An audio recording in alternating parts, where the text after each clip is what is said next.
I don't think so. It is due to internet.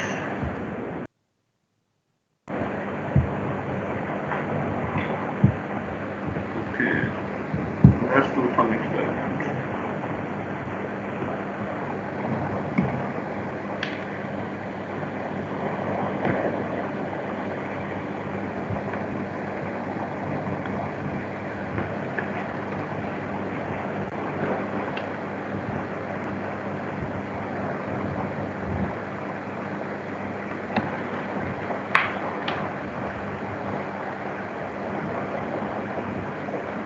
Now, now check my voice. Is it the same or improved? Please respond. My voice is the same or is it improved? Sir clear हो गई है अब आवाज. That's good. Okay. Okay. All right. Let's come back to our contents. Previously, we have discussed the few things related to the experiment. Today, we are going to discuss the related theory, and in that part, we are going to discuss first the crushers. So let's start. The basic question is, what is the crushing, right? What does crushing mean? So, what do you understand by crushing? Give me the answer by raising your hands. Sir, Raise your hand first, please. Yes. Roll number 96. it's to reduce the size from big size to small size. That's right. Basically, crushing is the breakage of the larger particles into smaller particles. Right? In simple words, it is just the breakage of particles, larger particles into smaller ones. Now, the next question is, what are the main objectives of the crushing? Why do we need to crush the material? One we have already discussed. Yes, roll number 11. Sir, to increase the surface area. To increase the surface area, this is one of the main objectives. Anything else? Anything else? Roll number 96. Because it will be easy to handle the particle. Okay, this is the number 2. To improve the handling of the particles, we need to crush it in a size which is manageable at industrial level. You know, if the particles are very large, we need some very large machines like loaders. We need loaders. Are you familiar with the loaders? Are you familiar with the loader? Sir. Loader is a machine. There is a bucket in front of the load. It is just like a tractor which has a bucket in front of it, and that bucket is usually used to carry the material and and load it into a truck or any other transporting vehicle, right? So I think you have seen that kind of machine in your routine life. Obviously, at a smaller scale, when you go to the industry, loaders are usually of larger sizes. Did you remember it, the loader? Normally, these machines are also used to level the ground as well. If there is a lot of clay spreading over the surface of the earth, and if you need to level it, then normally you use loaders, and the bucket of loader is normally used to extract the overburden material from one place to another place, and then we level the surface. So this is the loader. Remember it? Did you remember now? Yes, sir. Okay, that's on. That's good. So the second thing is, the second objective is to crush the particles in a size up to the size range which is manageable through transporting means like belt conveyors or pipes. If the material is in the form of slurry, then we have to transport it through pipes. And if we are going to transport it through pipes, then the size of the particles should be in a manageable range, and that is usually a few centimeters only. All right. What else? What else? What are the other main objectives of the crushing? Yes, roll number 42. Sir, we can increase the per day production or the per day crushing. Dear, I'm talking about here the objectives of the crushing. Why do we need to crush the material? So far, we have counted two main objectives. Number one, to increase the surface area. Number two, to reduce the larger particles into manageable range so that we can handle it properly. So these are the two main objectives. What are the other main objectives? I'm talking about the objectives of the crushing. Yes. Anyone else?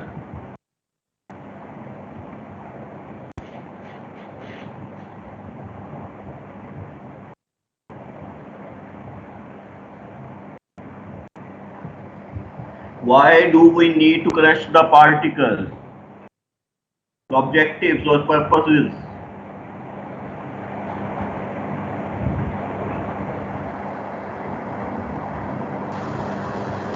No one? Yes, sir पहले नहीं पढ़े कभी. just think about it. Think about it. Sir ताकि वो easily कन्वेबल हो जाए. Who is this? Roll number? Who is this? 29 sir. 29. All right. Dear, please repeat. What did you say? Repeat, please. Sir, so that they can be easily conveyable in belt conveyor or pneumatic conveyors, etc. It is the same thing we are talking about. The second objective, we have already talked about it, that this is the second main objective, so that we can handle the material well, properly. Or in other words, it should be conveyed. It is the second one. We have already talked about it. What is the third one? Row number 49. Yes, 49. So that we can qualify the size requirement of the final product. Very right. Very right. Basically, the third objective is sometimes when we expect the material from the earth, sometimes it is mostly, in most of the times, when we expect the material from the earth, it contains impurities. It contains impurities, and those impurities are embedded with each other in the form of very fine grains. In order to purify our valuable minerals, we need to crush the larger particles so that the associations between the different minerals can be broken and we can liberate the valuable mineral from the non-valuable mineral. Once it is done, then we will get the product of a crusher as a mixture of different grains which are no longer associated with each other. Now we can utilize some separation techniques like gravity concentration, froth flotation. We can utilize any of them to separate the valuable mineral from the gangue materials, right?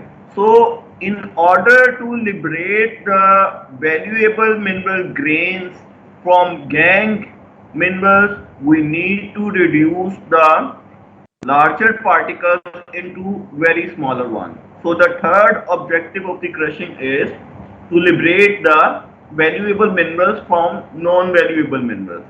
Right. This is the third one. This is the third one. What is the fourth one? Fourth one. Sir, can you repeat the third one? Dear, I have explained it in very detail. Okay, I'm going to repeat the third one after the next one. 41, yes. Do you want to say something? 41. Yes, sir, basically it will reduce the overall process time. Dear, what else do we have? Okay, just 1 minute. I would like to show you these things to you, but it is present in another presentation. So just wait. To explain the third point, the third point is very important. Very important. Although this is not a part of your engineering, if we consider what is the job of a chemical engineer, right? So basically, you are employed at the chemical plant or the chemical process. What we are studying here, it is the subject which is associated to your engineering, but does not directly fall into it. Although most of the processes are of your engineering, but there are a few things we are studying here which comes earlier before at the start of the chemical process. We need raw materials, and those raw materials we need to have such kind of materials in pure form, sometimes in pure form, right? Whenever we extract the material from the earth, it is not always in the pure form. So there is a need to purify it first and then utilize it as raw material in the chemical processing unit. If we are not purifying it, then obviously the chemical process will take too much long. It will take very long time to complete, and it will cost a lot, a lot. You will not get a substantial revenue because you are not producing the product in large quantities. You are producing product, just say if the reaction is optimum, you are getting 10 tons per day, and if you are using very large particles, impure particles in a chemical chamber, then it may take 6 to 7 days to get not the same quantity. Even after 6 7 days, the quantity of the product still be less. It may be in the range of 5 to 6 tons after 5 6 days. So you are utilizing lot of resources, but you are not getting what you are supposed to get. That's why we need to purify the raw materials first. Only those materials can be entered into chemical reaction chamber, which are uh, pure up to a certain level, right? So I was talking about the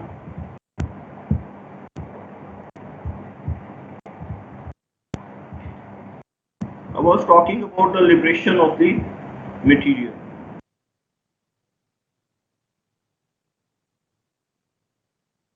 Here it is.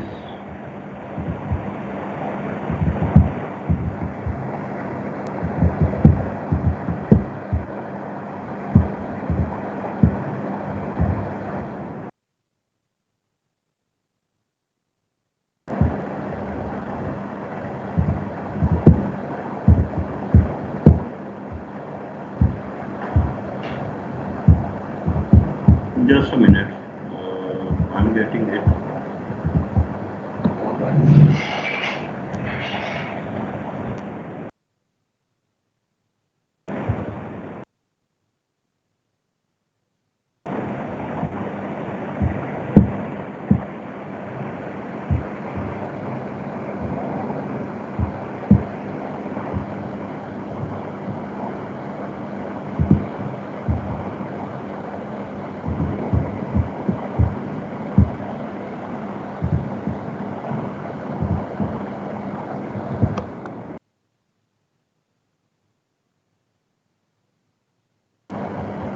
Okay. Is it visible to you, the slide? Yes, sir. Yes, sir. Just look at the process. this one. You extract the material from here, and then you separate the gangue material. Let's say if we are going to utilize iron in the chemical process, then the iron is extracted from the earth in the form of ore minerals. But when you extract the ore minerals, it is associated with many other minerals like this. You can see here the different grains, they are embedded with each other, they are locked within each other. So what is the purpose of the crushing? The purpose of the crushing is to break their associations, to break their bonds, so that all the grains liberate from each other. And now these grains, they are present in the crusher product in the form of mixture. They are present in the form of mixture. Now every grain is separate from the other one. It means that they are present in the mixture, but they are not bonded together. So after crushing of the material to liberate the valuable material from the non-valuable material or the gangue materials, now you can purify them. Here these red grains, you can call it, these are the ore minerals. Then you need to separate these grains from the grains of other gangue materials, right? So now you will utilize some mechanical process like gravity conservation. In gravity conservation, you have jigging process, you have tabling process, then you have physiochemical process like froth flotation. So this is another science which type of process should be chosen to separate these valuable materials from non-valuable materials. So in order to separate them, it is very crucial that these grains should be liberated from each other. They should be present in the form of mixture, right? Is it clear? The third point is clear? Is it clear? Okay. So far we have three objectives of crushing. The first one is to reduce the particles so that the surface area can be increased. The second one is to reduce the larger particles so that we can handle it, we can transport it easily from one place to another place. And the third one is to liberate the valuable mineral or valuable grain from the non-valuable grains, right? What is the fourth one? Just the last one, then we will move on. The fourth one, what do you think?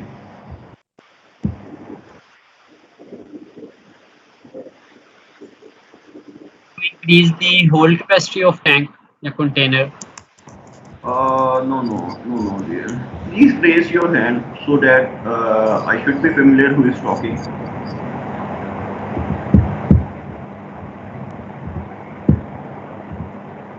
Yes. Sir, to increase the reaction speed.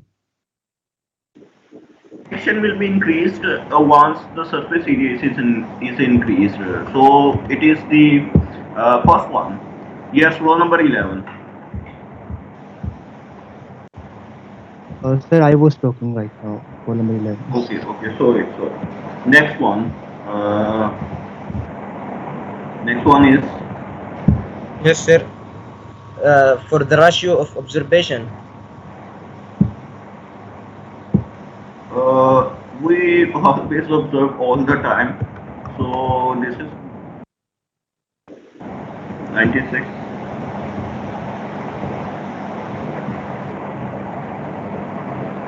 Okay. Anyone else who would like to add something? We can think out of the box and present the fourth objective of the crushing process. Anyone else?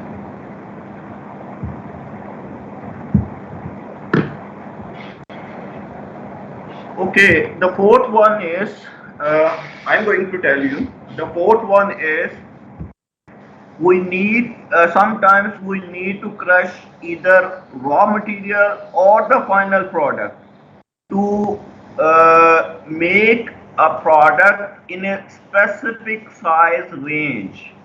Why do we need to produce a material in a specific size range? Because the process next to it requires that the particles should be in a specific size range, otherwise the next process will not be efficient. Every process, I'm not talking about the chemical process, I'm talking about the physical separation process. The physical separation process is applicable to a certain size range. So we need to perform crushing to produce the particles in that specific size range, and that is the fourth objective of the crushing. Right? Discuss all the four objectives. The first one for increasing surface area, the second one to liberate valuable minerals, the third one to manage the size of the feed for next operation, and the fourth one is for separation process or handling purposes. Right? There are four main objectives, although there are some other auxiliary objectives are as well, but we are not going into more details. Now the next one is types of crushing. There are three major types, right? Primary crushing, secondary crushing, tertiary crushing.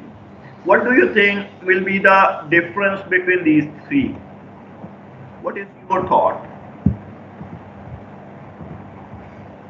There are three types: primary, secondary, and tertiary crushing. So what do you think? Roll number 58, yes. Sir, mainly size difference. Size difference of what? Sir, Product or feed? of the or feed, sir. Of the feed. So that's very right. And the product as well. Yes, sir. Roll number 39, yes, go ahead. And maybe it is the difference of use of type of crusher. This is right too. You both are right. Actually, every crusher has its limitation and every crusher has its application in terms of feed size and product size. We will see it in the end. In the end of this lecture, I will show you some specifications, and these by seeing those specifications of common models, you will be able to understand that every crusher can take a certain feed particle and can produce a certain feed product particle, right? So it is the design of the crusher that will decide what is the maximum limit, acceptable maximum limit for that crusher, and what is the minimum size of the product which can be produced. Okay, 58, yes, please. 58, do you want to say something? No, sir, I'm done. Okay, now here at industrial scale, I'm not talking about the lab scale. Lab scale is different. I'm talking about industrial scale. At industrial scale, the job of the primary crusher is to take the feed of the blasted material that is extracted from the earth, right? You extract the material from the earth through blasting, so it will have variable size range. The maximum feed particle which can be accepted by the primary crusher is 1.5 meter. So primary crushing deals with the very large particles, It can accept the particles up to 1.5 meter size. And what will be the product? Okay, I'm gonna write it here so you can understand what will be the product.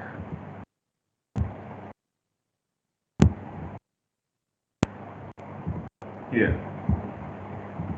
Now it is visible like this. In case of primary crusher, maximum feed size acceptable is 1.5 meter. Or you can say it should be less than 1.5 meter. 1.5 meter is the maximum. And the product size we get from that kind of crusher will range between 10 to 20 centimeter. So in case of primary crushing, we can inject or insert the material into a crusher. That material can have a size up to 1.5 meter, and we will get a product which will normally range between 10 to 20 centimeter. Although there will be many particles which will be less than 10 centimeter. There will be many particles in the crusher product which will be less than 10 centimeter, and there may be some particles which may be sir आपकी greater than. आवाज cut रही है बहुत ज्यादा आवाज नहीं आपकी आ रही सर आपकी आवाज काट रही है अच्छा ये जो है ना इसका कुछ करना पड़ेगा. Okay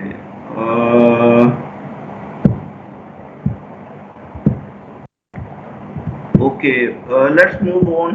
I hope the recording is being happening. It is being recorded, and I think in the recording there will be no problem or no distortion. Yes, row number 29. Sir recording में भी same problem होती है I don't think so. Okay, I will check it again. Now, is it Sir? clear? Yes. Sir जब हम size की बात करते हैं जैसे 1.5 मीटर तो हम ये डायमीटर को कंसिडर कर रहे हैं या radius? We are talking about the diameter, right? It is not radius. If it is radius, then the total size will be around 3 meters.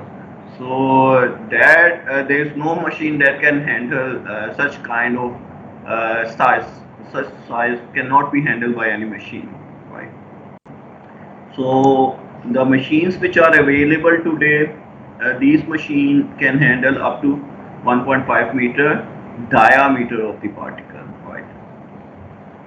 Dear, is it clear? Are you is my voice is clear, or is it still happening? Yes, sir. अब बच्चे ठीक है मेरी आवाज यहाँ अभी भी Clear, वही clear. चल clear है. That's good. आवाज सही है अभी आपकी.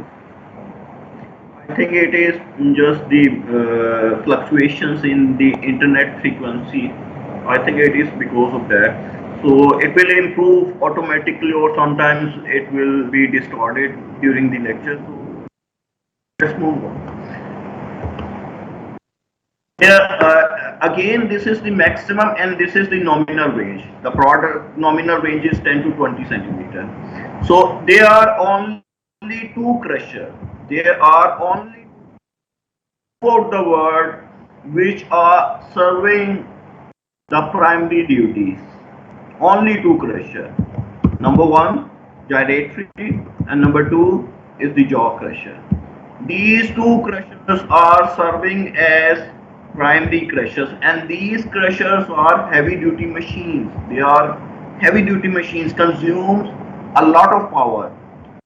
That crusher that can treat the feed size up to 1.5 meter. It has a power consumption around 300 kilowatt hour. Around 300 kilowatt hour means it can consume 300 units in 1 hour. 300 units in 1 hour, right? That is the size of the machine. So there are two machines. Only two machines are available, and these machines are gyratory and jaw crushers. So if any one of you, any among you is what you can say genius, you may come up with a third one in future. So the industry will be looking forward to you. Now let's talk about the secondary crushing. We are getting 10 to 20 centimeter product particles from the primary crusher, and primary crusher cannot reduce the particles below this size range. So what we have to do, if we need to crush it further, then we will utilize secondary crusher in the second stage. In the first stage, we will utilize primary crusher, and the product of primary crusher will be transported or conveyed to the secondary crushing machine where the product will act as a feed for the secondary crushing machine. In secondary crushing machine, the machine can accept feed particles up to size range 25 centimeter, and it will produce the product in the size range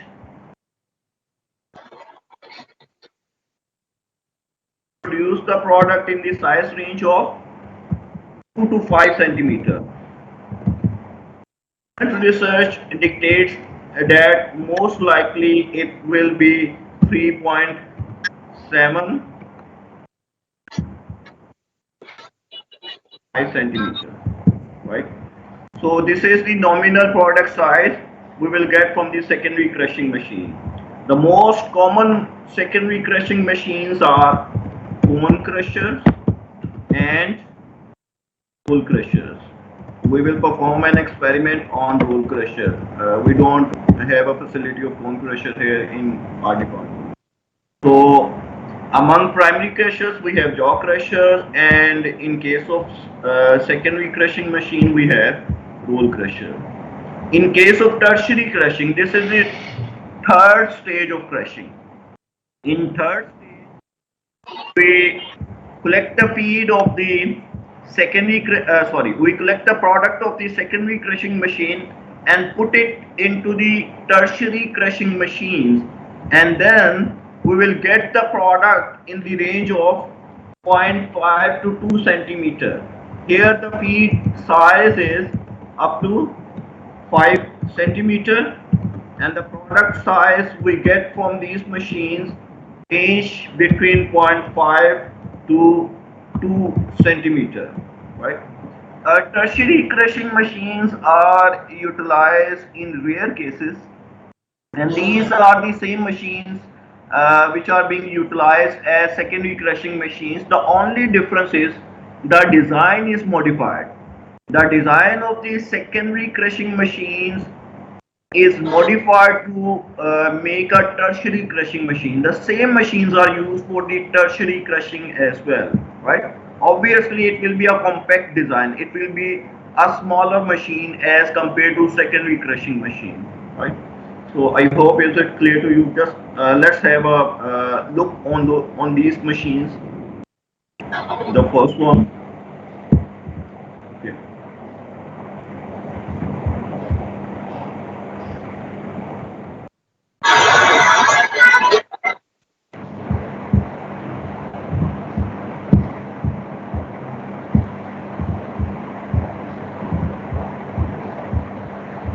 Okay, now it is displayed in PowerPoint in presenter view.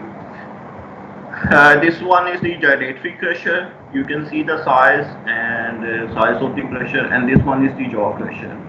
And the most important thing, being an engineer, how we are going to select which one will be suitable for the job. What do you think will be the criteria to select between these two primary crushers?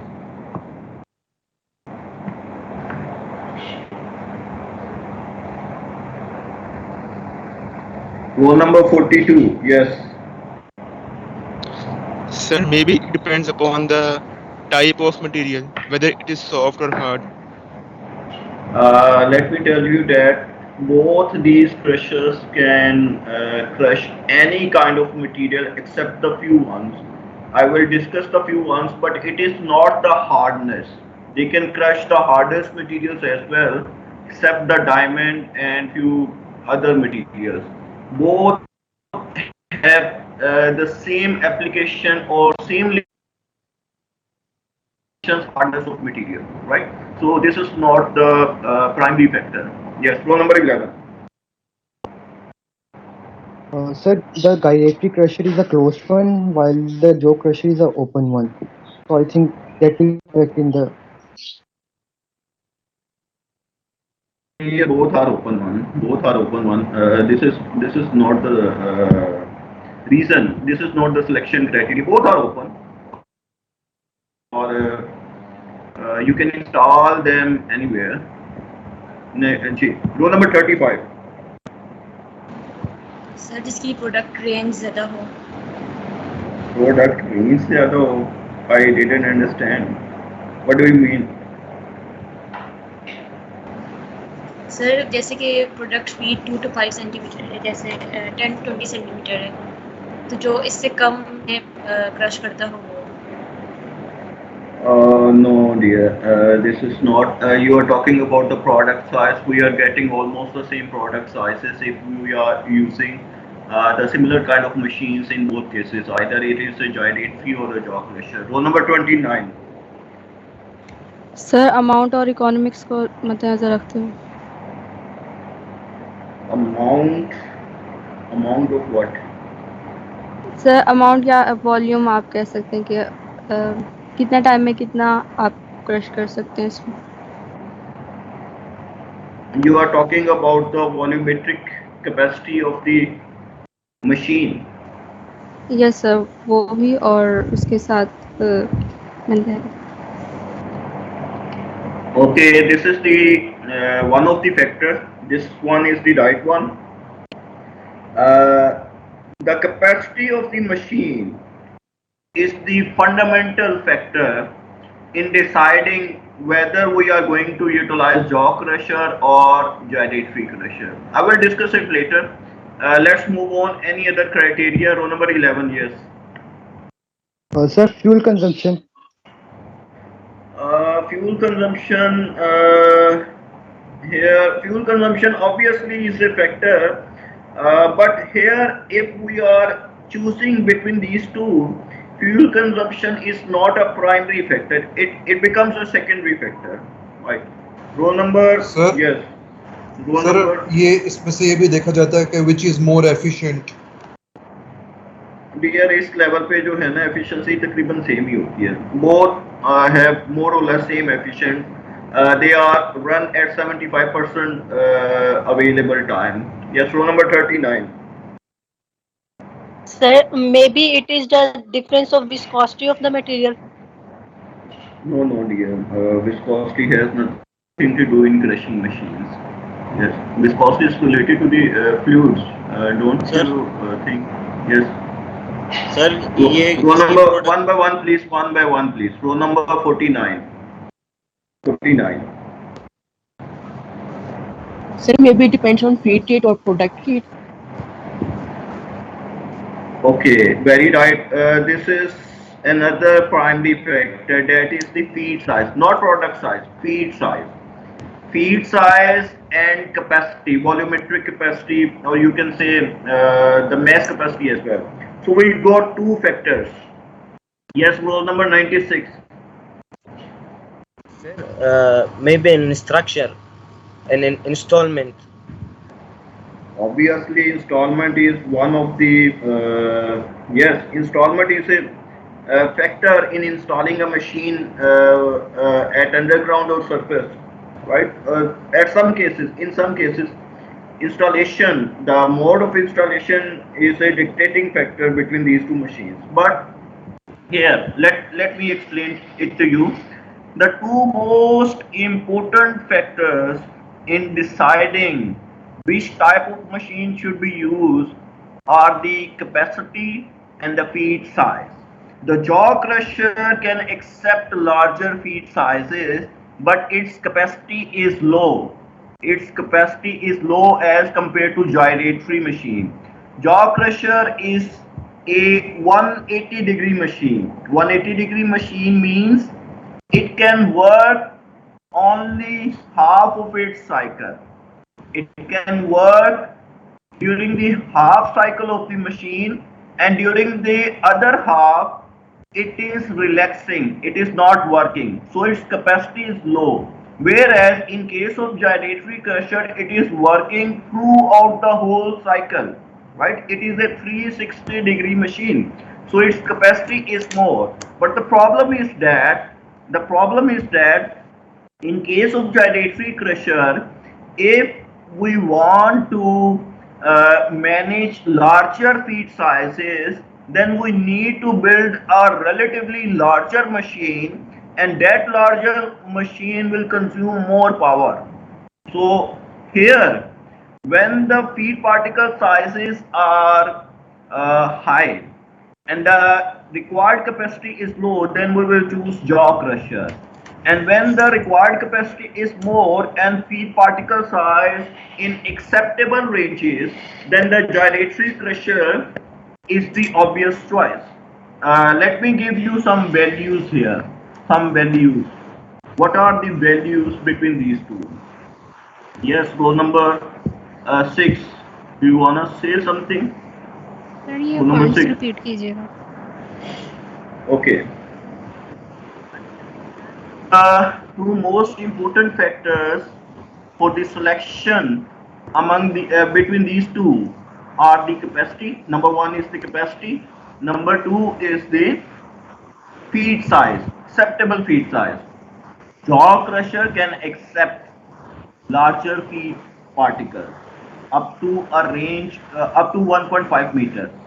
Gyratory crusher can accept particles up to 1.2 meters. But the problem is if we are using both machines for the same feed particle size, then the jaw crusher will be more beneficial because the jaw crusher will have a smaller size. Overall, the size of the machine is small for larger feed particles, right? So if the particles in feed is large, I'm talking about particles in feed is large, then the jaw crusher is preferred over gyratory crusher. However, if we require a capacity greater than 500 tons per hour, or sometimes it is there is a debate between the critical value. Some researchers says it is 545, some says it is 700, some says it is 600. So there is a gray area between 500 to 700. But above 700, gyratory is the only choice.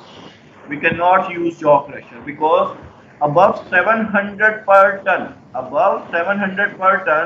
the only choice we have is the gyratory crusher. We cannot utilize jaw crusher because the per ton cost of the jaw crusher will be very high. We need a very large machine for the jaw crusher. The power consumption will be very high if we need to crush material at a rate of 700 tons per hour or above at a rate of 700 tons per hour, right? So I gave you the straightforward rule. If the required capacity is above 700 per tons, gyratory crusher is the only choice. But if it is between the gray areas, between 500 to 700, then we need to see the feed particle size. If the feed particle size is larger, jaw crusher will be selected. And if it is below the 500 tons per hour, if the required capacity is below the 500 tons per hour, then the jaw crusher is mostly selected. Unless the feed particles are very small, then we utilize a smaller gyratory crusher. But if the required capacity is less than 500 tons per hour and the feed particles, the particles in the feed is also large enough, then the obvious choice will be jaw crusher, right? So is this point clear to everyone? The concepts? Yes, roll number 657. Sir ये आप जरा please दोबारा बता दें, आपने जो 500 और 700 के दरमियान है, तब फिर हम कौन सा इस्तेमाल करेंगे? Okay. Just I'm making it simple now. If the required capacity is above 700 tons per hour, then obvious choice is gyratory crusher. If required capacity is less than 500 tons per hour, then the choice is jaw crusher. But there is a gray area between 500 to 700 tons. Then we need to see the feed particle size, the size of the feed particles. If the size of the feed particles is large, then jaw crusher will have advantages over gyratory crusher. We will go towards the jaw crusher. And if the feed particle size, the particles in the feed are having smaller sizes, then the gyratory crusher will have some advantages over jaw crusher. So you have to see those things, which one will be more suitable under these conditions, under the gray conditions. The gray conditions are if the required capacity is between 500 to 700 tons per hour. I hope the point is clear now. Rule number 29. Yes. Sir अभी आपने you discussed that a small gyratory crusher is used. Can you kindly repeat that? I couldn't understand that. How can a gyratory crusher be a small one or a big or a large one? What does that mean? The feed range will be same. So why? Okay, this is you can see here's the one size of the machine. These machines can be manufactured at smaller sizes as well. Even a laboratory scale model is available. So I was talking, what I was saying, if the required capacity is less than 500 tons, but also the particles in the feed are smaller, then the gyratory crusher will have some advantages. But if the particles in the feed are larger, but the required capacity is less than 500 tons per hour, then the jaw crusher will be an obvious choice. It will have more advantages as compared to gyratory crusher. Rule number 29. Yes, sir. Thank you. Okay, that's good. Let's move on. The next one, cone and roll crushers. We will discuss it later because today we are going to discuss the jaw crusher only, because our first experiment is related to jaw crusher. So I'm not going to discuss the secondary crusher in details here. Also, the selection criteria are relatively complicated in case of secondary crushers. So it will require some time to describe all the factors and to describe the effects of all the factors in the selection process. This is the third type, that is the impact crusher. Impact crusher can be used as primary as well as secondary crushers, but the main feature that affects its selection is the type of the feed. Impact crushers are not suitable for those feed materials which contain abrasive particles. Abrasive particles cannot be crushed in impact crusher. It will be uneconomical. The cost will be more if the feed is abrasive. Do you know what is the abrasive material? Anyone can give me the definition? What is an abrasive material?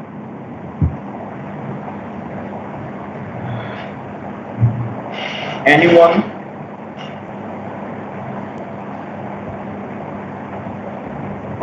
Yes, rule number 11. So the materials that are hard to crush. Sorry dear, hardness and abrasiveness, these are two different properties. Hardness is a different thing. Abrasiveness is a different thing. Yes, anyone else? Row number 47. Yes.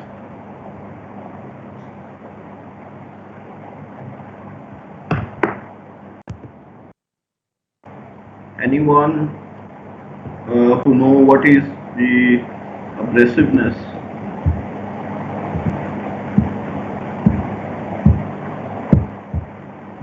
Sir जो friction produce करते हैं। बच्चे please raise your hand so that I should know who is talking. Please raise your hand and talk. Yes, row number 15. Yes, go ahead. Sir जो friction produce करते हैं। Friction is somewhat related to this thing, but that is not an accurate definition. It is related, but not an accurate one. Yes, anyone else?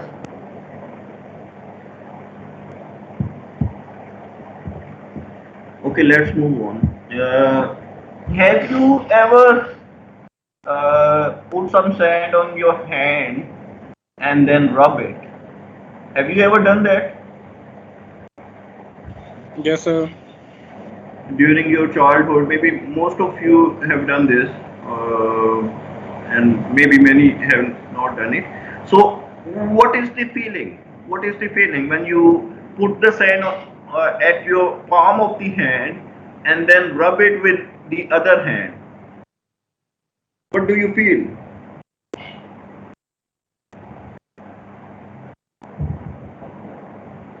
Sir, we feel heat. Heat. Okay, other than heat, please. Okay, just compare it. Let's Roughness. compare it. Yes, roughness. Roughness. Let's compare it with another material. Uh, at first stage, you put sand at your hand and then rub it with the other hand. Then you throw it out, and then you take some clay material. You take some clay and put it on your hand, and then rub it. So, what will be the difference between these two feelings? Yes, row number 11. Sir, we will feel grains in sand.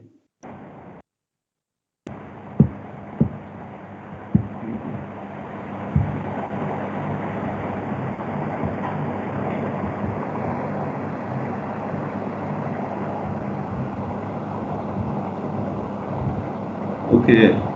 Actually, it is the roughness. It is when you rub the material, you feel that the sand particles are cutting your palm, cutting your skin. That is the abrasiveness of the particle. Sand is the most abrasive material in the nature within on the earth. So abrasiveness is the ability of the grains or material to cut the other surfaces, right?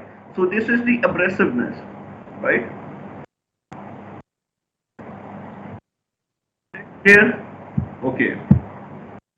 So if any material which contains sand particles in it, any feed material that contains sand particles up to a certain level, then it cannot be crushed by the impact crusher. We will discuss it in more detail in the third experiment.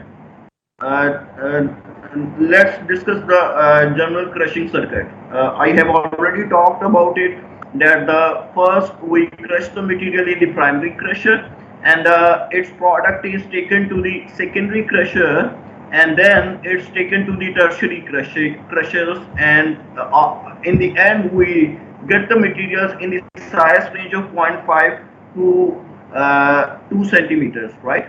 So you need different crushers to produce the particles in the range of 0.5 to 2 centimeter. You cannot directly use only one machine to reduce the particle size from 100 centimeter to 0.5 centimeter. There's no such machine which can do such kind of job. You need the machines at different stages of different sizes. Different size machines are utilized at different stages to produce the particles in a certain size range. So this is the general crushing circuit. You can see here there are different things present here, like surge bin that is used for storage purposes. You extract the material from the earth, then store it at some place like surge bin, and then there is a equipment that take the material from that storage unit and pour it onto a grizzly. Grizzly is a coarse screen. It is a coarse screen that remove the particles which are already smaller than the set of the primary crusher. Let's say if a primary crusher is producing product in the size range of 10 to 20 centimeter, then those particles present in the feed which are already smaller than the 10 centimeter, such particles don't require crushing. Then what we have to do, we will remove those particles before sending the material into the primary crusher, and those particles will be directly delivered to the product of the primary crusher, because such particles don't require crushing. In this way, we can increase the capacity of the primary crusher. We can crush the material in 1 unit time. We can crush more material. Then after that, There is a washing plant, wash store, and there is another storage unit like stockpile or bins. And then there is another screen. The purpose of that screen is also the same, to remove the particles which are already less than the product size of the secondary crusher and delivered it directly to the product. Then there is a tertiary one. Right? You can see it here. Primary crushers, we utilize either gyratory or jaw crusher. In secondary crusher, we use cone crusher. That is the picture of the cone crusher. Mostly cone crushers are utilized. Then screen, and then tertiary. In case of tertiary crushing, we also mostly utilize cone crusher. And then after that, when you have produced the particles in the range of 0.5 to 2 centimeter. 0.5 centimeter means 5 millimeter. 5 millimeter is still a large particle. We need to produce powder form of the material. So what we will do, a crushing machine cannot produce a particle smaller than 5 millimeter. It's the limitation of any crushing machine at industrial scale. Obviously at industrial scale, at laboratory scale, we can utilize roll crusher to produce particles at 1 millimeter as well. But at industrial scale, we cannot produce particles less than 5 millimeter in size from a crushing machine. After that, we have to utilize grinding machines. Grinding machines are different. So here you see a rod mill. This one is the grinding machine. That grinding machine then will convert or reduce the 5 millimeter or 2 centimeter particles into 100 micrometer or less than 100 micrometer size particles. So as a chemical engineer, we need to produce the particles in the size range of 100 micrometer. 100 micrometer, 150 micrometer, these are our targets.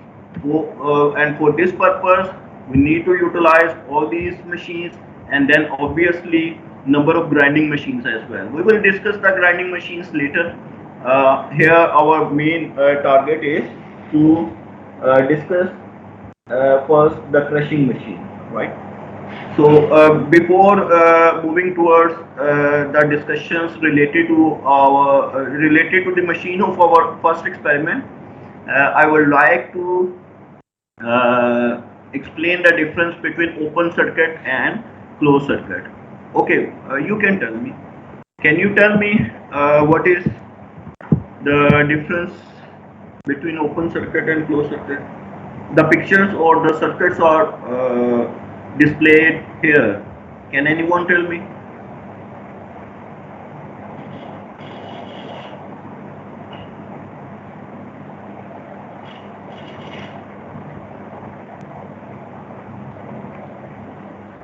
Anyone can tell me what is the difference between open circuit and closed circuit?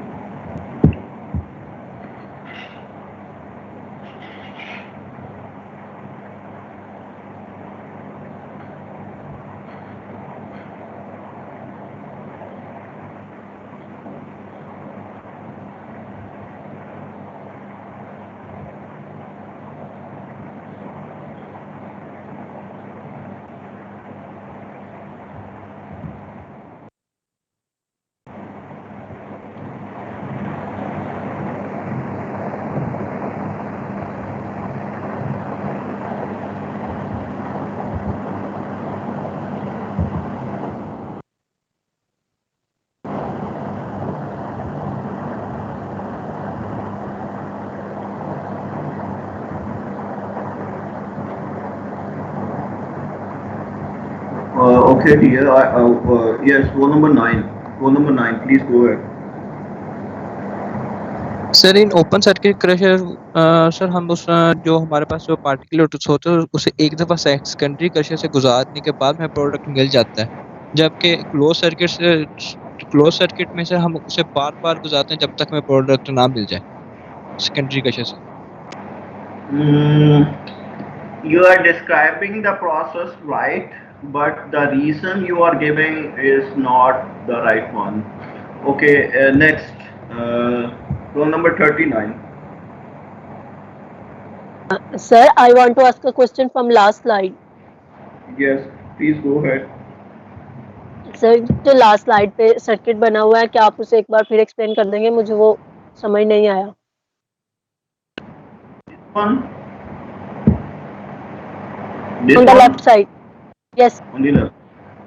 This is the same circuit which is described here, but this circuit is consisted of only machines. No storage unit is present here.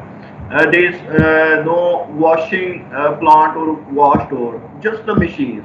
This is the. Sir, I was asking the same circuit on the left side, run of mine or surge bin wala. Yeah, the right one is the same as the left one. Right. The only difference is that here the things are present in with their names, whereas here the things are present with their symbols. This is the symbol of the primary crusher, and this is the symbol of the secondary crusher. Actually, it is the symbol of the cone crusher. So this will place here at this point, right?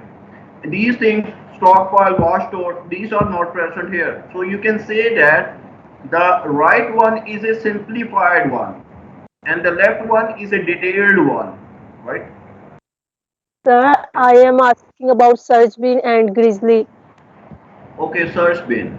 Surge bin is a storage, you can say it is a very, very large drum or very, very large, you can say a shed where the primary ore is present there. You stocked there. You have accumulated a large amount of the ore there, and then you take the material from there at a certain rate towards the primary crusher through feeder. Feeder take the material at a certain rate, right? And it is not the same rate as you produce the material from the earth as run of mine material. Grizzly is simply a screen. It is a core screen having a aperture sizes in the range of 50 centimeter or sometimes 10 centimeter, 20 centimeter. So in case of primary crusher, this grizzly will have a size range, you can say 10 to 15 centimeter, maybe 15 centimeter. Let's say the aperture or the hole or opening present in the grizzly is only 15 centimeter. So all the particles which are present in the feed and have a size less than 15 centimeter, grizzly will remove those particles and send them directly to the product bin of the primary crusher, because such particles don't require crushing, right? They are already in the size which is the product of the primary crusher. Is it clear? Yes, sir. Thank you. You're welcome. Let's move on.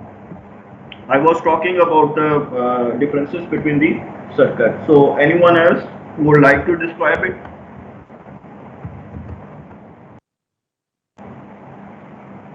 Who would like to present a difference?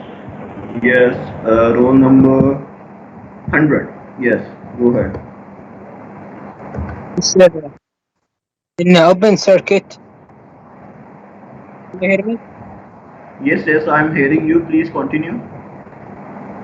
Open circuit material is only run through the crusher one. Okay, I did not get it. Please repeat.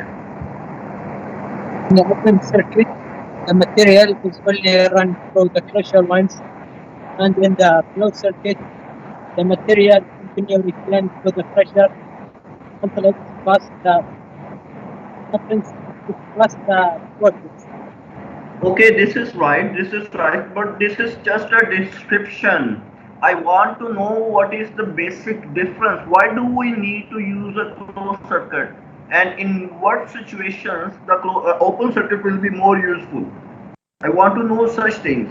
You have described it very right. For example, here you are saying that in case of primary crusher, the product is going on the screen, and all those particles which are smaller than the screen aperture will go directly to the product of the secondary crusher, and all those which are larger than the screen will go towards the secondary crusher, then crushed, and after that we will get the product here.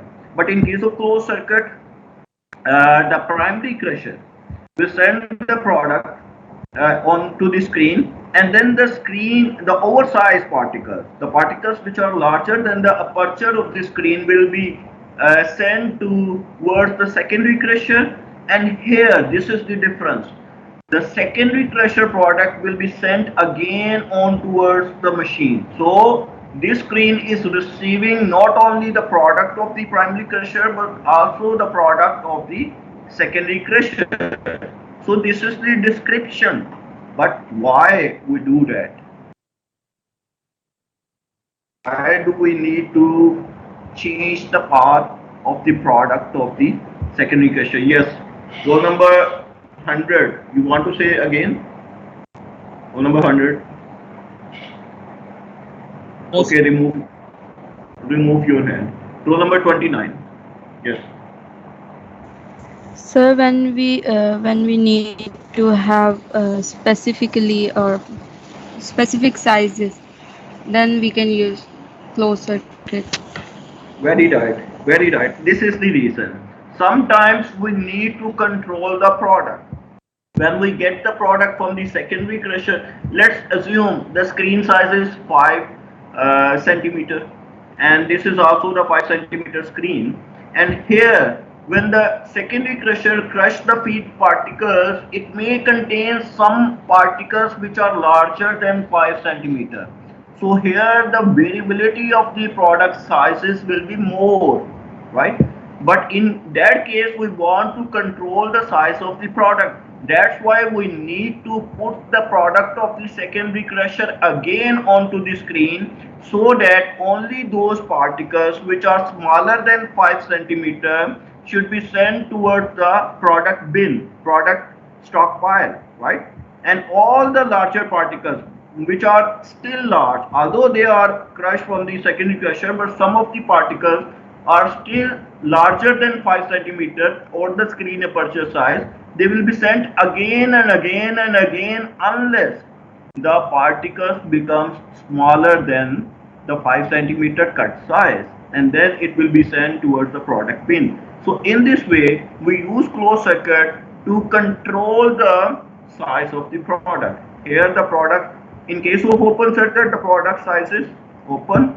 In case of closed circuit, the product size is in a specific range, right? So we need to do that in case of both circuits. Both circuits are utilized at different situations. So these situations are described in the book Behaviors. So I want you to read those conditions and try to grasp the concepts. What are the applications of closed circuit and what are the applications of open circuit? Now we are going to discuss the jaw question. So far, any question? Row number 9. Yes. Sir फिर open circuit sir फिर efficiency कम नहीं होगी? नहीं बच्चे, मैं देखें यहाँ पे जो है ना industrial scale, at industrial scale things are relative. So in certain situations, open circuit will have more advantages as compared to closed circuit in certain situations, while in other situations the closed circuit will have more advantages. So these are the situations, conditions or the requirements that will dictate whether we are going to use open circuit or closed circuit. As an engineer, you should be familiar with those conditions and requirements so that you can choose between these two circuits. And obviously the energy consumption will be different for both circuits. The energy consumption of the closed circuit will be more. It may be more, right? So it is relatively a costly procedure, but it will have some advantages. It will have some economical benefits as compared to open circuit in some particular circumstances. So you should be familiar with those circumstances, and I'm telling you some of these circumstances are described in the book Mineral Processing Technology, written by Behaviors. I have already shared that book. So read the crushing chapter, read the jaw crusher there, read the closed and open circuit there. You will find the answer. I want you to read that. Okay, sir. Any other question?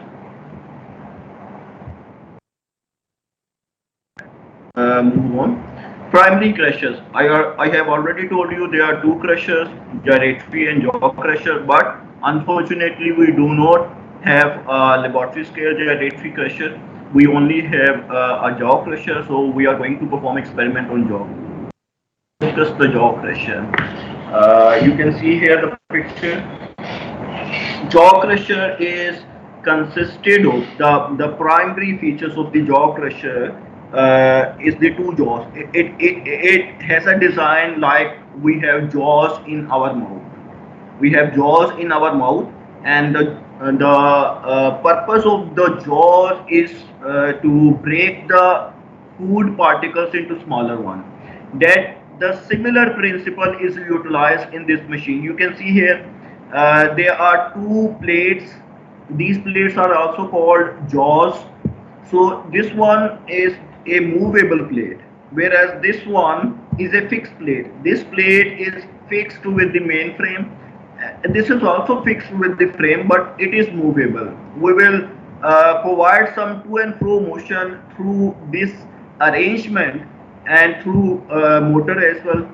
So this plate will move to and fro, forward, backward, forward, backward. When it moves forward, the material is entered from the top, and then it will crush the material because it will reduce the space between these two.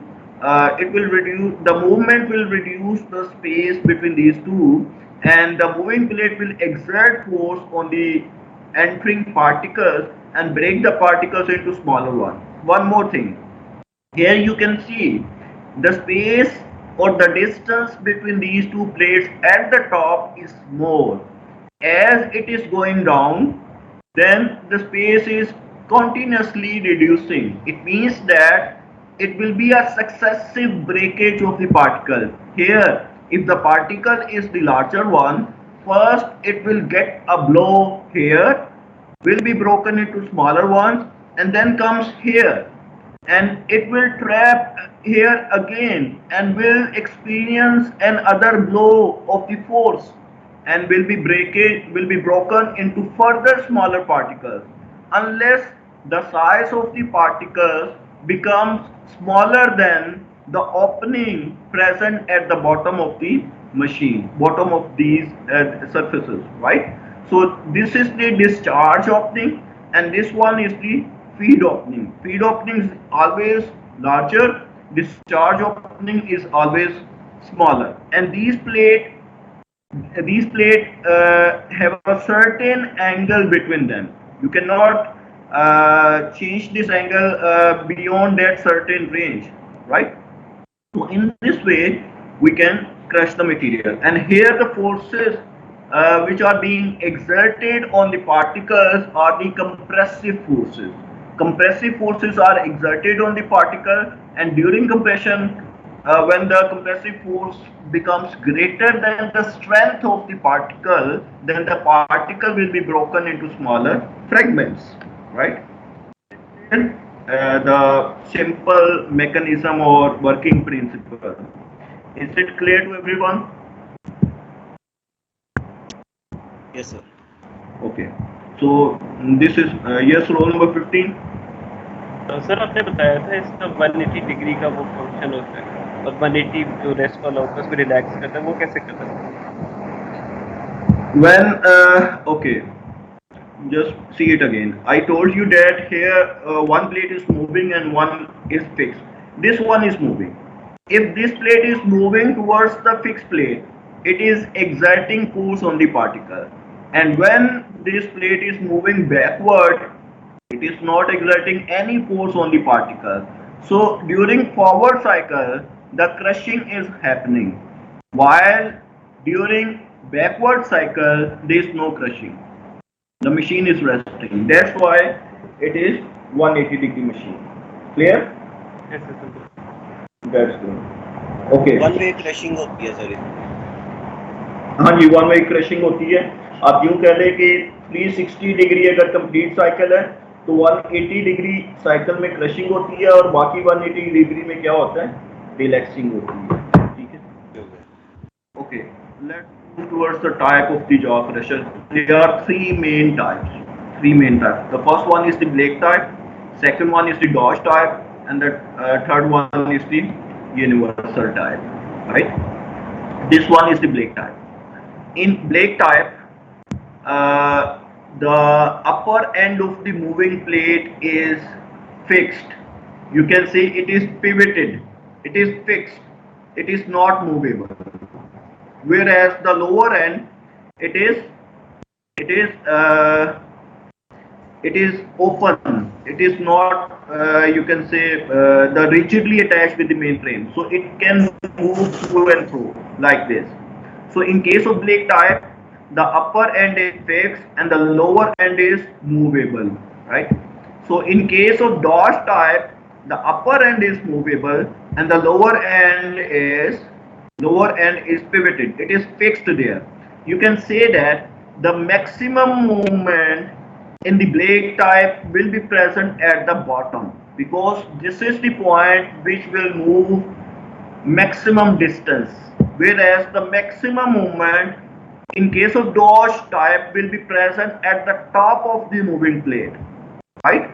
So we can say that based on this difference, we can say that the upper part of the Blake type is fixed. The distance between the fixed and movable plate is decided. It is fixed. It is not changeable, right? So it means that the Blake type cannot accept feed particles beyond a certain size, right? It can accept a certain size of feed. If there is a variability in the feed particles, Blake type cannot accept it. You need to bring only those particles which are smaller than the opening size of the Blake crusher at the top, which are smaller than the feed opening or feed entry, right? So it means that in case of Blake crusher, you have to install Grizzly prior to the primary crusher.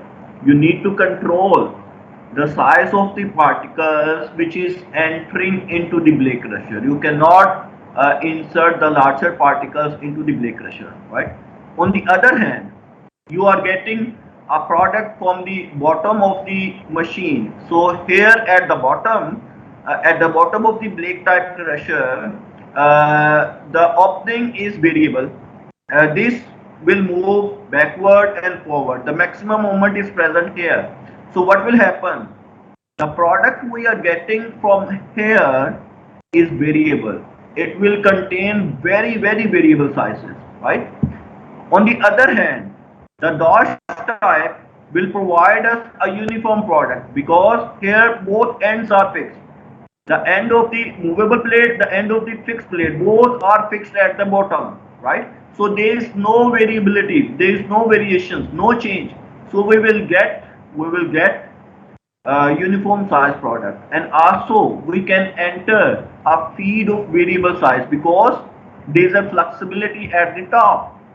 This is moving at the top, it is moving to and fro towards the fixed plate. So there will be some point when the opening is larger, there will be some point when the opening is smaller. So these are variations at the top, so it can accept variable size feed, right? In case of universal type, the movable plate is pivoted at the center. Both feed entry and product discharge both are variable. There is a movement at the top and as well as at the bottom, so both are variable. The feed which is acceptable may be a variable type. Variable feed can be accepted here, but the product will also be variable. Product will have a variable size, right? Is it clear to everyone? The differences? Yes, sir. Okay. Now tell me, what do you think? Which type will be which type is being used the most at industrial scale? What do you think?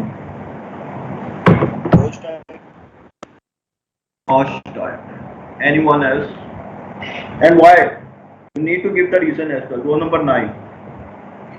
Sir, Dodge type because it can accept particles of various sizes, variable sizes, and also economical, can be economical. Okay. Anybody who is going to differ? Yes, 54. Sir dose type इसलिए use करते हैं कि sir इसके अंदर एक तो हमारे पास uniform particles आ जाते हैं और एफिशिएंसी बढ़ जाती है. Okay. Anyone who beg to differ? Anyone? Or agreed upon this? Everyone? But I'm not agreed. Because at industrial level, you will rarely find a Dodge type. Rarely. There is no Dodge type at industrial level.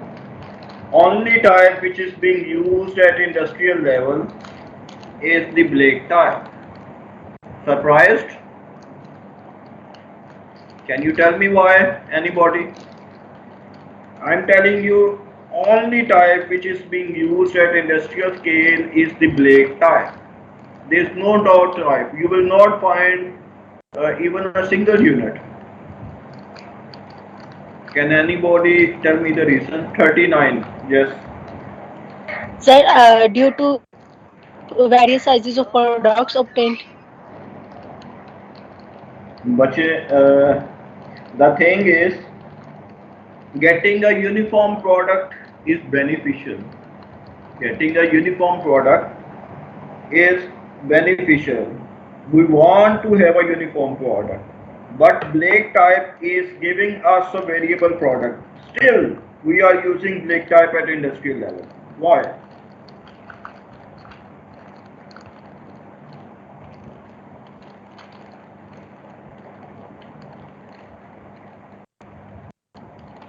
Roll number 29. Yes. So it may be more economical for the whole process. Economical. Yes, it is economical, but in what sense?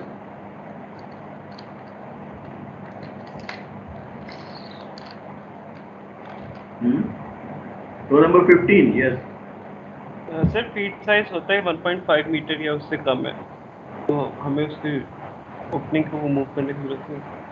Feed size depends upon what you are getting from the earth during blasting. It depends upon the blasting technique. So it is not always 1.5. There is a possibility that the maximum particle you are getting from the earth is 70 centimeter, 0.7 meter, right? So don't make it fixed. I told you the maximum limit, but there are different models which can treat different feed particles, but the maximum size is 1.5 meter, which is acceptable to the crusher. Otherwise, 70 centimeter particles, sometimes 80 centimeters are the largest particles in the feed. Yes, roll number 15. Yes, sir, bas. Okay.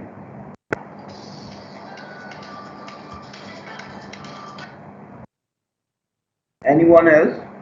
I'm telling you that despite we don't have a flexibility for feed particles, for variable feed particles, and we are getting a variable product size. Both are negative things.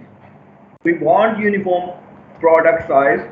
We want to have a flexibility to enter variable feed particles, and their things are provided by Dodge type. Still, we are not using Dodge type at industrial level. You will rarely find any Dodge type. It is always Blake type. Why?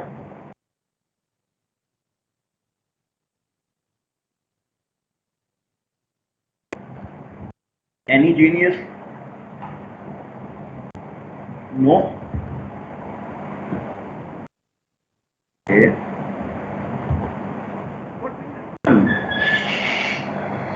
Let's say, what change will you observe when you take, let's say, 10 kg of material? Yes, roll number 46.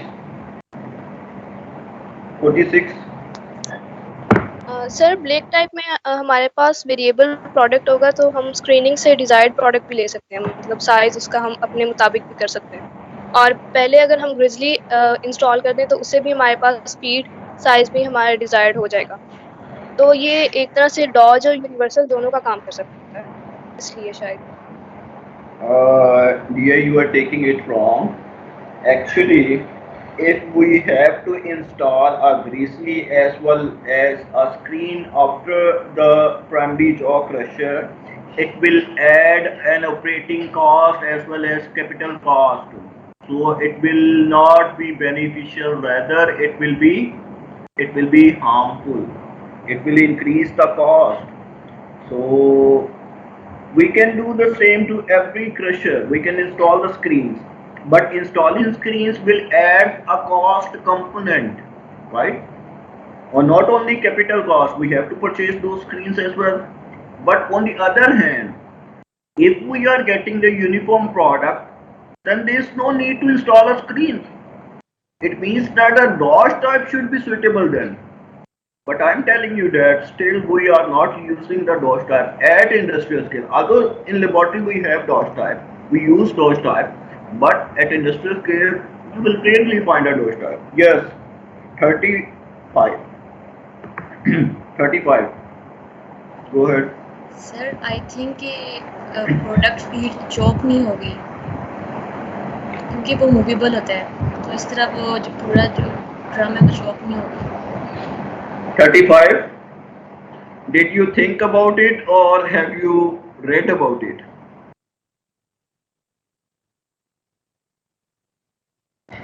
Sir, just random thinking. Random thinking. That's really good. Really good. It is about choking. In case of DOS type, the DOS type will choke very frequently because when the particles are moving in the downward direction, the movement of the plate is reducing. The amount of the force exerting on the particle is reducing. And when the particle is smaller in size, then you require more force to break it as compared when it is larger in size, right? And here the maximum force is present where the maximum movement is present. Maximum movement is present at the top in case of DOS crusher. So the maximum force will exert here once it is broken into smaller fragments here. Not only the amount of the force is reduced, but also the area present between these two plates is also reduced. It means that those particles will start accumulating there and will not be able to crush into further smaller fragments. So the machine will be choked. It will be jammed. So what will happen? At industrial scale, we cannot afford it because even if the machine is jammed for 1 hour, it will cost millions of rupees as a loss because the production will be halted. Production is stopped. The material is not moving from one point to another point. That's why DOS crusher is never used at industrial level because it is choked, frequently choked. Just after few hours it will be choked. Then again next day it will be choked. Then again next day it will be choked, right? And this is known because of the experience, and also I gave you the reason as well. Plus there is one more thing. That is when take the particles into smaller fragments, the overall volume is increased, right? Just do an experiment. When you are in the laboratory, measure the volume of a single particle having mass of 1 kg, right? A single particle, a large piece having a mass of 1 kg, and measure its volume, and then break that 1 kg particle and convert it into powder form. You will see that the total volume of 1 kg of material in powder form will be almost double the volume of a 1 kg single particle. It means that when the particles are reduced into smaller fragments, then the overall volume is increased, and that overall volume cannot be accommodated here because of the smaller area. Here the area is small and volume is increased, volume of the particles is increased, then there is a more chance of choking. That's why we always use Blake type, because there is a flexibility there. At the bottom, the force is maximum, and there is a flexibility. When it is moving backward, it will generate more space, and the particles will be moved towards the downward direction. It will be, and the particles will be discharged easily. That's why it is always Blake type. Next. Since we are using Blake type at industrial level, so we have it's further two types. The one is the double toggle, and the next one is the single toggle. Both have different applications. In brief, I can say that the double toggle machine is a strong machine. Single toggle machine is relatively weak machine. But if we are going to choose these two, okay, let's discuss it further. First, discuss the basic difference. That is the design of the machine. In case of double toggle, the machine is like that. This is the fixed plate. This is the movable plate, or you can say jaw as well. It is pivoted at the top. It means that the top point will not move. It is fixed. This is the swing jaw. And at the bottom, where it is free, where the swing jaw is free, it is attached with another plate, toggle. This plate is called toggle. That toggle is attached with the swing jaw. It is called front toggle. You can see here, this one is the front toggle. And then at the other end of the front toggle, it is connected with another plate, which is called back toggle, right? And at the same point, it is attached with another plate which is vertical, which is present as a vertical plate, and this point, which is a joint between the end of the vertical plate, back toggle and front toggle. This point is overall free. It is not rigidly attached with the main frame. It is free. It can move, right? But when it moves, all the three plates move, because all these three plates are connected with each other at this point. So the vertical plate is called pitman, and that pitman from the other end is connected with the eccentric. Eccentric is the shaft which is attached with the motor. So when the motor rotates, eccentric moves. It is not rigidly attached. It is just connected. It is placed inside. The pitman is placed inside. When it moves, this white dot move in circular direction like this, right? Within the eccentric, the white dot, which is the other end of the pitman, it moves in a circular motion like this. When it moves during a circular motion, when it moves in the upward direction, when it comes here, what will happen? It will pull this point in the upward direction, and these toggles, it will create a larger angle between these two toggles, right? So the larger angle will push the front toggle towards the fixed jaw. So it will push the swing jaw towards the fixed jaw. And when this white dot, during the circular motion, this white dot moves in the downward direction, comes here bottom. So the whole plate is a little bit at the downward position, so it will push these two toggles in the downward direction, and a smaller angle will be made between these two toggles. the angle between the toggles will become small, and this toggle will move in the backward direction, and during the movement it will also pull the swing jaw in the backward direction. In this way, the motion is imparted on the swing jaw. A to and fro motion is imparted on the swing jaw. Is it clear? The motion? Confusion? Yes, sir. Okay, let's have a video. It will clear it more. Right.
Okay, I hope the working mechanism of double toggle jaw crusher will be more clear to everyone. Is it so? Is it so? Yes, sir. All right. The next one is the single toggle brake type. Here there is only one toggle here, right? And instead of pivoting the upper part of the swing jaw separately, here the pivoting is directly done with the eccentric. The upper part of the movable jaw is directly pivoted with the eccentric. You can see here, here the pivoting is present separately in case of double toggle, and the eccentric is separate. These two have two different positions. You can see here, pivoting point and eccentric. But in case of single toggle, the eccentric and pivoting is present at the same point. Means at the upper point, the movable swing jaw or the swing jaw is pivoted with the eccentric, and there is only single toggle. So when it moves, you know, the eccentric moves in a circular motion. So when it moves, it will not only move in the forward direction, but also it will move in the downward direction as well, because it is moving in a circular motion. Similarly, the swing jaw will also move in a circular motion. So the motion will be an elliptical one because here the length of the plate is more, so it will move in an elliptical path. Not only it will move in the forward direction, it will also move in the downward direction. When it is coming back, then it is moving in the upward direction as well. So this is the movement of the movable swing in case of single toggle blade type. So you can see the movement here. You will get a better idea from this video.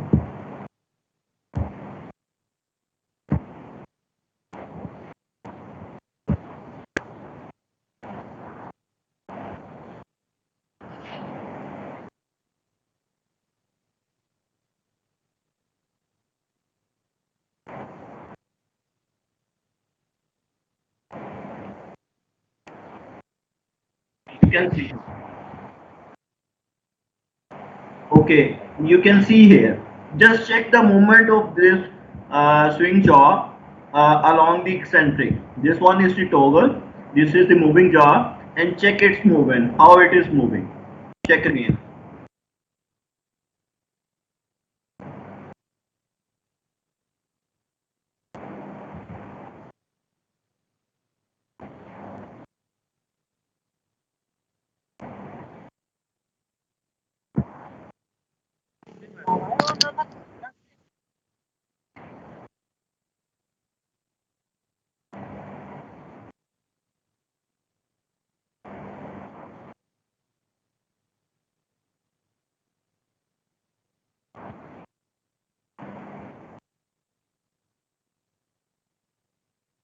Okay, is it clear the movement? Clear the movement?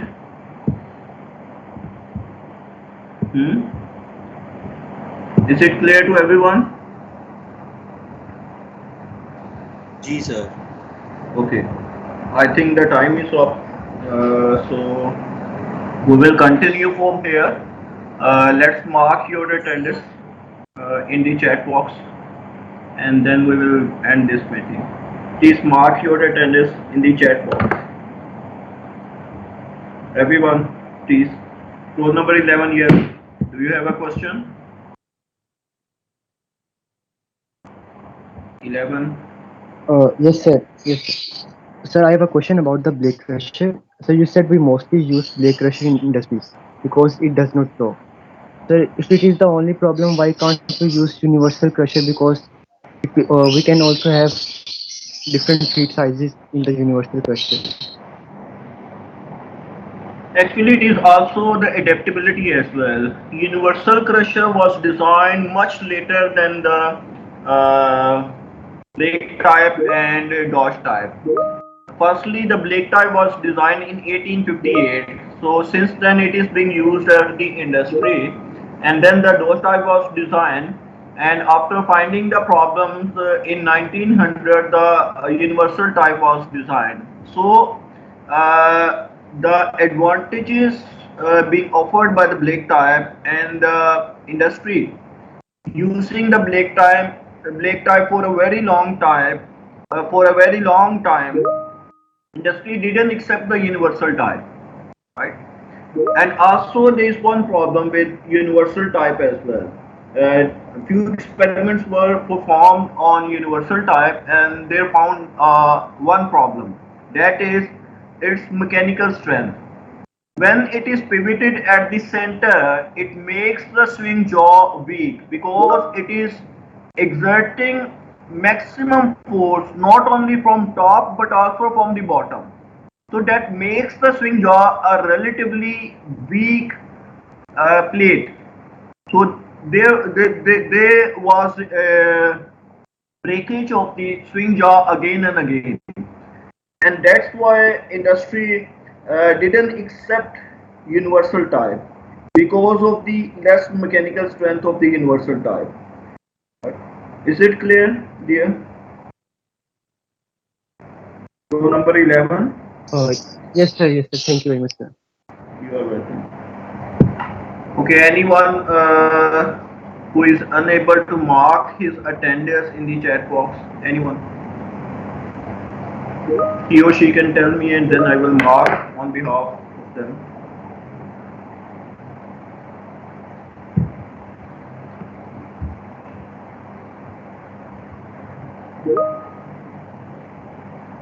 So I suppose there is no one who is finding difficulty in marking his or her attendance. Then let's end this meeting. Thank you very much. We will have our, hopefully from the next week, we are going to study on campus, inshallah, and see you soon. Thank you very much and Allah Hafiz.